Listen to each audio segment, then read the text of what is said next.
በሸዋ ጠቅላይ ግዛት መንዛ አውራጃ በብልጽግና ጦር ላይ ድንገተኛ ጥቃት መፈጸሙን ወንዱ አስቻለው ደሴ ክፍለ ጦር አስታወቀ። የአማራ ፋኖ ብሔራዊ ንቅናቄ ሸዋ ጠቅላይ ግዛት አሳምነው ዕዝ መሐመድ ቢሆነ ኮር ወንዱ አስቻለው ደሴ ክፍለ ጦር በብልጽግና ጥምር ጦር ላይ በትናንትናው ዕለት ሐምሌ 11 2018 ዓ.ም መብረቃዊ እርምጃ ወስዷል። በደቡባዊ ጎንደር የተሰለፈው የአገዛዙ ሰራዊት ከፋኖ ጥቃት ራሱን ለማዳንና የአገዛዙን ጸረ አማራ ድርጊት በመጸየፍ ምክንያት ልክ እንደ እምቧይ ካብ እየተናደ ከነሙሉ ትጥቁ ወደ ፋኖ እየተቀላቀለ ይገኛል። በተያያዘ ዘገባ ተጠናክሮ በቀጠለው ስቦ ማስከዳት ሁለት የአገዛዙ ሰራዊት አመራሮች ምኒልክ ዕዝን ተቀላቀሉ። የአማራ ፋኖ ብሔራዊ ንቅናቄ ወሎ ቤት አማራ ምኒልክ 303ኛ ግዙፍ አሳምነው ኮር በሚንቀሳቀስባቸው ቀጠናዎች ሁለት የአገዛዙ ሰራዊት አመራሮች ከነሙሉ ትጥቃቸው 19ኛ ተፈራ ማሞ ክፍለ ጦር መቀላቀላቸው ተነገረ። 4 ኪሎ መሄድ ሳይጠበቅብን የአገዛዙን እድሜ ማሳጠር ይቻላል ሲሉ ጀነራሉ ተናገሩ።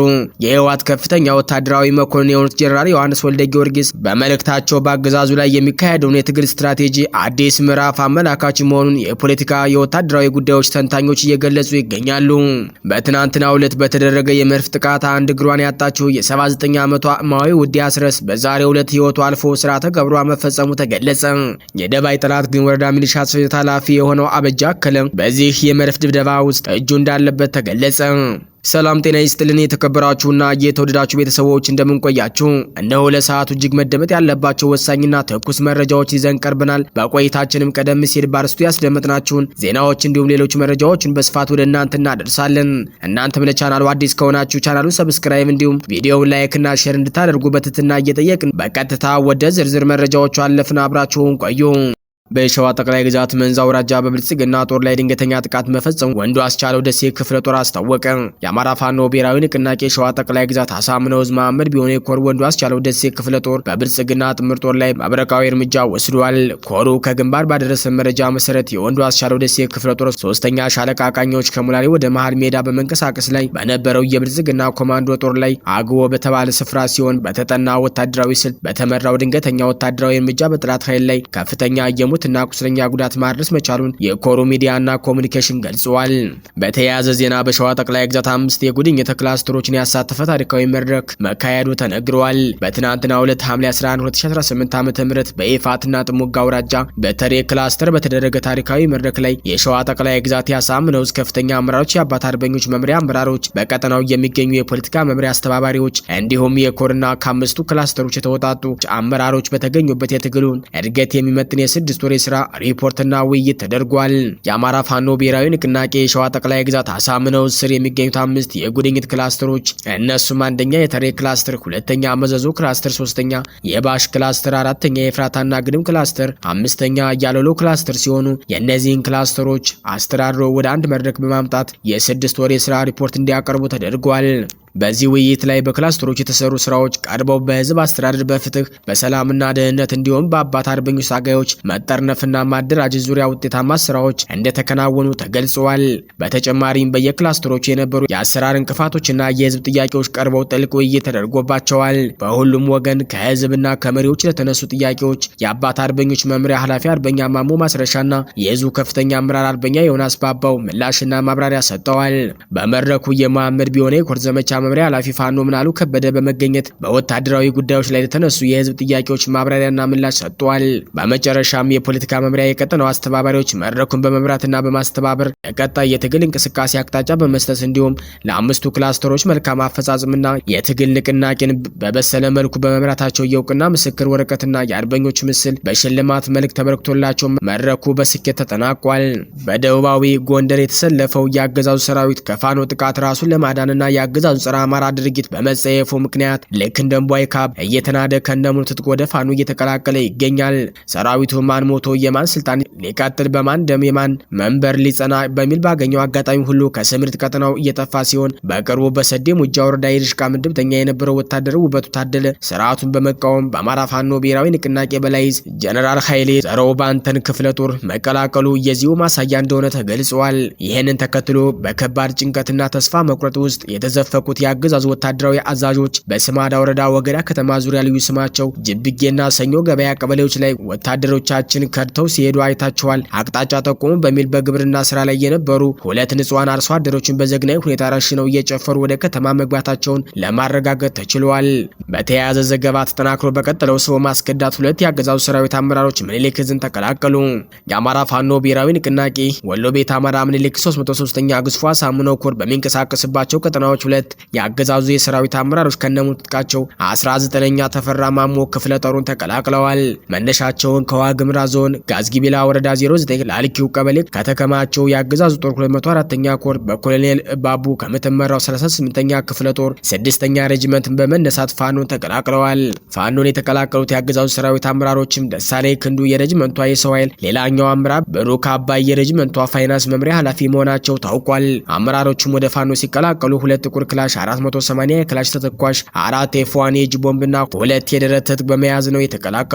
የአገዛዙ የሰራዊት አመራሮችም ወደ ፋኖ ሲቀላቀሉ በክፍለ ጦሩ ከፍተኛ አመራሮች ደማቅ አቀባበል የተደረገላቸው ሲሆን በተደረገላቸው አቀባበልና እንክብካቤ በጣም እንደተደሰቱ ተናግረዋል። በትናንትናው ዕለት በተደረገው የመድፍ ጥቃት አንድ እግሯን ያጣችው 79 ዓመቷ እማዊ ውዴ አስረስ በዛሬው ዕለት ህይወቱ አልፎ ስርዓተ ቀብሯ መፈጸሙ ተገልጿል። የደባይ ጠላት ግን ወረዳ ሚሊሻ ጽሕፈት ቤት ኃላፊ የሆነው አበጀ አከለ ከቀኑ 6 ሰዓት ከየት ኑራ ወደ ቁይ ከተማ እየመጡ የ602ኛ ኮር አባል ለሆኑት 9 የመድፍ ምድብተኞች 56 የመድፍ አጃቢዎችና አመራሮች በሄለን ሆቴል ቁርጥና ጃምቦ ጋብዞ የተወለደበትን መንደር በገበያ ዕለት ከቀኑ 9 ሰዓት ከ50 በመድፍ ሲያስደበደብ የሚስቱን በትዕግስት እንቻለው ታናሽ እህት ሰራዊት አወቀንና የአያቷን ማየ ውዴ አስረስን ህይወት ቀጥፎ ቤታቸውን አውድሞታል። በቁይ ከተማ 01 ቀበሌ በሚሊሻ ጽሕፈት ቤት ኃላፊ አበጀ አከለ መኖሪያ ቤት ድንኳን ካድሬው መሰብሰቡን የገለጹት ምንጮች እጁን በእጁ የቆረጠው ራሱ ሀዘንተኞችንስ በምን ቃል ማጽናናት ይቻላል የሚሉት ደግሞ የካድሬዎች ነውረኝነትና ግፍ የራሳቸውን ቤተሰብ ሰለባ ማድረጉን የገረማቸውና አማራዊ ስነ ልቦና የፈተናቸው የከተማ ነዋሪዎች በጉዳዩ ግራ መጋባታቸውን ገልጸዋል። በተመሳሳይ መረጃ የብልጽግናው አገዛዝ በምስራቅ ጎጃም ደባይ ጠላት ግን ወረዳ በፈጸመው ንጹሃን ኢላማ ያደረገ የመድፍ ጥቃት በመኖሪያ ቤታቸው ውስጥ እንዳሉ ከተገደሉ ንጹሃን መካከል አንዷ የሆነችው የ19 ዓመቷ ልጃገረድ ወይዘሪት ሰራዊት በእውቀት አንዷ መሆኗ ታውቋል። በዕለቱ በተፈጸመው ጥቃት የሟች ሰራዊት በእውቀት ታናሽ ወንድም አማን በእውቀት በጽኑ ሲቆስል ወላጅ እናታቸው ወይዘሮ ታገኘው ገደፋው በተመሳሳይ በጽኑ መቁሰሏ መዘገባችን ይታወሳል። 4 ኪሎ መሄድ ሳይጠበቅብን የአገዛዙን ዕድሜ ማሳጠር ይቻላል ሲሉ ጀነራሉ ተናገሩ። የህወሓት ከፍተኛ ወታደራዊ መኮንን የሆኑት ጀነራል ዮሐንስ ወልደ ጊዮርጊስ በመልእክታቸው በአገዛዙ ላይ የሚካሄደውን የትግል ስትራቴጂ አዲስ ምዕራፍ አመላካች መሆኑን የፖለቲካና የወታደራዊ ጉዳዮች ተንታኞች እየገለጹ ይገኛሉ። ጀነራል ጠላቶቻችንን ለመጣል የግድ 4 ኪሎ መሄድ አይጠበቅብንም በማለት የተናገሩት ንግግር የአብይ አህመድን አገዛዝ ለመገርሰስና የህዝቦችን መብት ለማስከበር ዋና ከተማዋን አዲስ አበባን ወይም ሌሎች ትላልቅ ማዕከላት ላይ ብቻ ማተኮር እንደማያስፈልግ በግልጽ ያሳየ ነው። ጀነራል ዮሐንስ እኛ ካሁን በኋላ አዲስ አበባ የመሄድ ፍላጎት ወይም አባዜ የለንም፣ አዋሳ የመሄድ አባዜ የለንም፣ የኛ ዓላማ ሉዓላዊነታችንን ማስከበር ነው በማለት የትግሉን ዋና ግብ አቅጣጫ አስቀምጠዋል። ይህንን አስመልክቶ አስተያየታቸውን የሰጡ የፖለቲካ ተንታኞች እንደሚሉት የአገዛዙ ዋነኛ ጥንካሬና የስልጣን ማዕከል 4 ኪሎ እንደመሆኑ መጠን ትግሉ በዚያ ቦታ ላይ ብቻ ለማድረግ መሞከር ከፍተኛ የሰውና የንብረት መስዋዕትነት ሊያስከትል ይችላል። ይሁን እንጂ የአሁኑ መልእክት የሚያሳየው አገዛዙን አቅም በማሳጣት የቁጥጥር መስመሮችን በመበጣጠስና በየአካባቢው ያለውን ህዝባዊ እምቢተኝነት በማጠናከር ስርዓቱ ከተቀመጠበት ማዕከል ሳይንቀሳቀስ ማፍረስ እንደሚቻል ነው ብለዋል። የጀነራሉ ጥሪ ተገቢነት የሚያጠናክረው በአሁኑ ወቅት በሀገሪቱ እየተፈጸመ ያለው መጠነ ሰፊ ህዝባዊ ግፍና በስርዓቱ የሚዘወረው የጥላቻ ፖለቲካ መሆኑ ተንታኞች ያሰምሩበታል። አሁን ያለው አገዛዝ የዜጎችን ህይወትና ደህንነት ማረጋገጥ አለመቻሉ፣ በየክልሎች የሚፈጸሙ የንጹሃን ግድያዎች፣ መፈናቀሎችና ድብደባዎች አገዛዙ የመንግስትነት ህጋዊነት ሙሉ በሙሉ አሳጥተውታል። አገዛዙ የራስን ዕድል በራስ የመወሰን መብትን ማነቁ፣ ህዝቦች በራሳቸው ጉዳይ ላይ የመወሰንና ሉዓላዊነታቸውን የማስከበር መብታቸው በኃይል ታፍኖ እንዲገኝ አድርጎታል።